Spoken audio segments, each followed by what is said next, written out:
It's almost wintertime, and nothing reminds me of why I moved out to LA from Chicago quite like Super Mario Sunshine. Now, Super Mario Sunshine was the second 3D Mario game to release, and after the revolutionary Mario 64, it had a lot to live up to. Mario 64 was often hailed as the game that brought platforming to the 3D space. I mean, technically it wasn't, Jumping Flash and Bug being examples of earlier games, but it was one of the first, and it completely revolutionized the genre. Mario 64 was, at the time, both the best and most polished example of a 3D platforming game done right. No.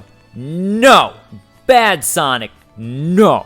Mario smoothly transitioned into the 3D world, and while reception was mostly positive, there was skepticism over Mario's new backpack, FLUDD. The GameCube was now out, and this time, instead of launching with the Mario game, GameCube's launch title starred his brother, Luigi, in Luigi's Mansion. Here, Luigi's Poltergust 3000 was the star, and the gameplay mechanics revolved around utilizing this device to suck in ghosts. So, when it came time for Mario to star in his own title, he got a device of his own, the water-spewing backpack FLUDD, or Flash Liquidizer Ultra Dowsing Device. But, did FLUDD enhance or detract from Mario's gameplay? And how did Mario Sunshine stack up against Mario 64? Well, let's talk about it later. Super Mario Sunshine starts with the Princess, Toadsworth, and Mario traveling to the tropical Isle of Delfino for vacation. While Mario is dreaming about all the seafood he's about to stuff in his face, Peach notices a strange Shadow Mario wreaking havoc in the background of their welcome video. They arrive on the island to find the airport has been destroyed by evil paint, because paint is so spooky. Realizing the paint is dangerous and something is wrong, the group is worried about Princess Peach, so they send Mario off on his own to look for help, instead of, having Mario guard the princess, the only one capable of doing so? Oh no, I wonder if Princess Peach is gonna get captured now. Because that would be a huge unexpected twist in a Mario game. Mario immediately finds FLUDD lying around, which just so happens to have been developed by Professor Egad, the very same professor who developed and created Luigi's Poltergust 3000 in Luigi's Mansion. Luigi got his backpack, which sucks things in, and Mario gets to spray things out. So they're the perfect duo. I'm just saying that it's opposite. That's all I'm getting at. You're tasked with cleaning up the mess, and with that, you somehow manage to reunite with a very safe and very unkidnapped Princess Peach. For once in a main Mario game, Princess Peach doesn't need to be saved. It's refreshing. When Mario is suddenly dragged away and arrested by the Delfinos, it turns out the Shadow Mario Princess Peach is spotted in the welcome video has been wreaking havoc across the tropical paradise, dropping graffiti bombs all over the town and ruining the island. This has caused the Shine Sprites, a resource of power and peace on Isle Delfino, to scatter and leave the town, completely ruining their peaceful islander lifestyle. Not only this, but the Delfinos mistake you, the real Mario, for the culprit, as you look near identical. Because who cares that you very obviously just landed on a jet with Princess Peach from the Mushroom Kingdom? Logic. Who needs it? I do! Who said that? No. Seriously. Who said that? Mario is taken to court, declared guilty, and the Delfinos lock you and FLUDD away in prison for the night. Mario is released from prison the following morning, given he'd clean up the town of all the graffiti he supposedly caused, so the Shine Sprites will come back. So, similar to Mario 64 where your goal was to collect 120 stars, Super Mario Sunshine has you traveling to various levels and secrets on the quest for 120 Shine Sprites. So, simply put, your quest in this game is to travel across Isle Delfino using FLUDD to wash the walls of paint and essentially acting like a glorified janitor. But I'm a plumber. No, it's a janitor. No! Equipped with FLUDD, the ultimate weapon.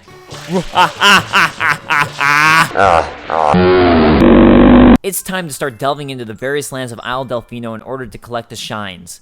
One of the greatest things about this is, unlike previous Mario games, Mario Sunshine actually avoids the typical platform game tropes. You see, Mario games have typically played off of the same platform game ideology, which, while being inventive at first, gets a little old after a while. You tend to get your desert world, water world, ice world, lava world, etc., etc. Not every Mario game has these tropes, Super Mario World being another great example, but recently, with the advent of new Super Mario Bros., Nintendo seems to have gotten lazy, and you can predict every world to come. In Super Mario Sunshine, every level revolves around the tropical island theme. While you could say this gets old after a while, I actually find this to be incredibly refreshing. Every area has its own unique theme without relying on the shifting environment, and Nintendo delivers.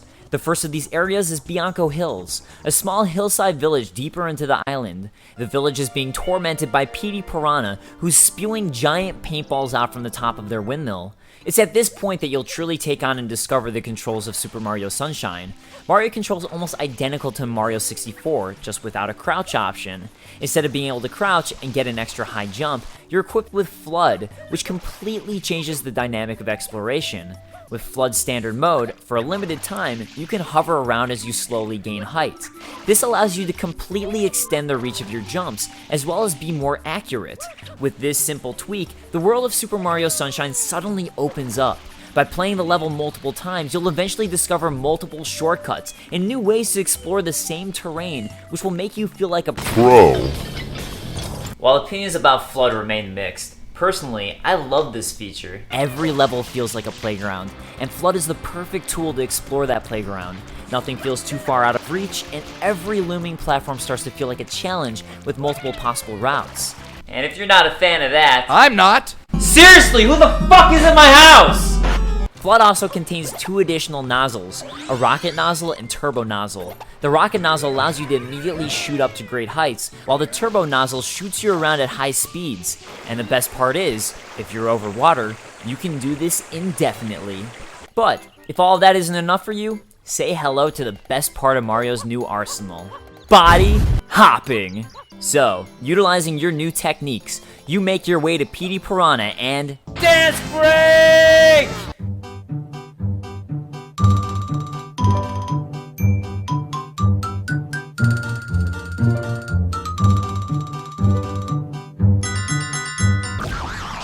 You hose down Petey Piranha to gain a shine. Next up, it's time to head into Rico Harbor. A mess of giant caged platforms greet you, which will make you truly learn to love FLUDD. Also, apparently, you can punch spiders into oblivion. Which, call me a spider hater, but I'm okay with that. Goopy paint has infiltrated the waters of Rico Harbor, stopping boats from entering and leaving, as well as injuring anyone swimming within. The source of the problem seems to be a giant gooper blooper spewing ink at everything nearby. So in classic Nintendo fashion, you destroy the happy creature by ripping off its wriggling tentacles! The controller vibrates while the tentacles wiggle in your hand. By clearing out the goopy paint, the local denizens will begin utilizing the harbor again for fishing, sailing, and...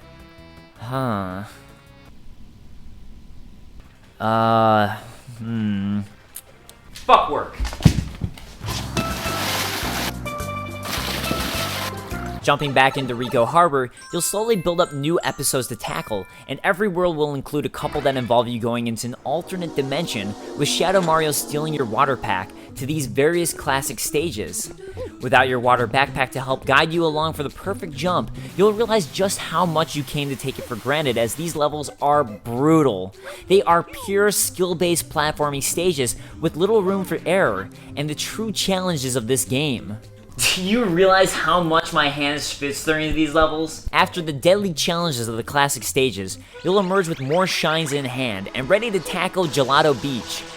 No! No! No! Shit! No! God! Gelato Beach is the relaxing beachside vacation of your dreams. The only problem is, there's a giant wiggler sunbathing on top of the location's orb, which apparently is important for hatching their legendary sandbird. So you're tasked with realigning the location's sun mirrors onto the orb to get the big guy off.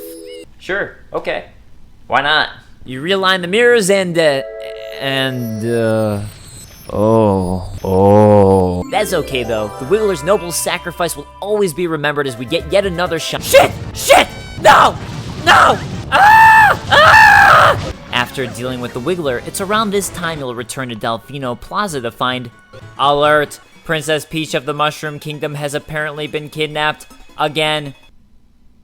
For once in a main Mario game, Princess Peach doesn't need to be saved. I was wrong. Shadow Mario has captured Princess Peach, and what are you intending to do to her, villain? I mean, at least you're a giver, I guess. Shadow Mario takes Peach away in what looks like a lobster Bowser boat. So, naturally, you chase after her by shooting yourself out of a fucking cannon! You end up in Pina Park, a theme park consisting of broken Ferris wheels, broken pirate ships, broken merry-go-rounds, and a whole mess of other broken equipment. By utilizing the hero's vehicle, aka a roller coaster, you fight off against Shadow Mario, who's in a giant mecha Bowser. Bowser, I'm so surprised. After destroying the mechanical Bowser, you discover Shadow Mario is actually Bowser Jr., who's, according to Wikipedia, not to be confused with baby Bowser. Who knew? Leave my mama alone, you bad man. I won't let you take Mama Peach away. Mama? Mama Peach? I'm your mama? Whoa. Rewind. Hold up a second. Mama Peach? I'm your mama? Why is Peach so confused? She genuinely seems to possibly believe it. Is that something you just forget? Oh, I don't know. Maybe I was pregnant for 9 months, went through the miracle of childbirth, and popped out a baby turtle. But maybe I didn't. I can't remember. Don't worry, ladies. I'm on your side. And understand just how easy pregnancy is to forget. And with that, Bowser Jr. flies away with Peach on a giant lipstick balloon. Okay? FLUDD points out to you... It appears to be heading toward Corona Mountain. This episode of the Super Show is sponsored by Corona. Forget pregnancies. Every time. Corona. But you can't access the mountains yet, so it's off to collect more shines. Being proactive, you go to chat with Toadsworth about what happened.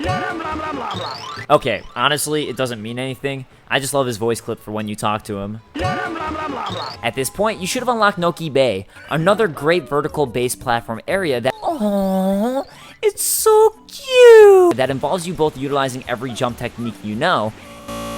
Oh, so cute! And diving deep underwater. Oh, deep underwater. Oh, Yes, that blue coin glitch actually happened to me, and I still haven't been able to get it. Finally, late into the game, you unlock Yoshi. Yoshi is rarely used in the game and only utilized for specific levels as a gameplay element. As much as I love Yoshi, especially in Mario World, Yoshi is honestly more of a hindrance in Mario Sunshine. His appearance feels somewhat forced, and while he does add new gameplay mechanics and variety to the game, a lot of it comes off as tedious, as Yoshi drowns by touching water, which is fucking everywhere in this game. Oh, and his attack looks like he's constantly vomiting over everything. Which, I guess is cool. But one thing Yoshi does do is unlock my favorite area, Serena Beach. Serena Beach involves you running around a haunted hotel and finding hidden passages through floor panels, toilets, and closets to break into people's rooms and... Get out of my room, you weirdo! Wait a minute, where did you come from? I'm calling for help. You came in knowing it was the ladies' room? Shameful. Wait, if I love this so much, what does it say about me? Am I secretly deep down a bad person? The final stage of Mario Sunshine involves you at Pianta Village, a level deep in the mountains that will test your skill by eventually forcing you to play in the treacherous mushroom-filled underside without your trusty FLUDD. Finally, after collecting enough shines, a major FLUDD will signify the opening of Corona Mountain. Really though, it's actually pretty cool to see the entire town flooded and just how nicely the water effects work. Unfortunately, going to any world will deactivate the flash flood, but it was fun while it lasted. Before heading into Bowser territory, you can explore Delfino Plaza itself for all of its secrets, including the hardest f***ing shine to get ever! Also, you'll discover if you collect enough shines, Delfino Plaza legitimately becomes more sunny, and you'll be able to get both sunglasses and a Hawaiian shirt to counteract the sun. Now that's style! And now that you look like a baller, it's time to head into the final stage. What else but a lava-filled volcano? The volcano will test out what you've learned with FLUDD, forcing you to time out perfect platform jumps and use the nozzle to propel you over lava. Eventually, you'll reach Bowser, Bowser Jr., and Peach in a giant rubber ducky, just chilling over a hot tub filled with magma. Bowser, pissed you're ruining his vacation, will immediately attack you, starting the final boss fight. In a twist, you never directly attack Bowser, but rather shatter his tub, forcing him and Bowser Jr. to go flying. Bowser then admits to Bowser Jr., Junior, I've got something difficult to tell you about Princess Peach. I know, she's not really my mama. But does Peach know? I don't even know how that works. Super Mario Sunshine is infamous for both FLUDD and being the hardest Mario game to actually 100%. And while opinions are mixed, it's actually my favorite 3D Mario game. I love the tropical environment, the extended capability for exploration by utilizing FLUDD, and it's honestly just a game that makes me smile every time I pop it in. But, time to go relax again. The final blue coin?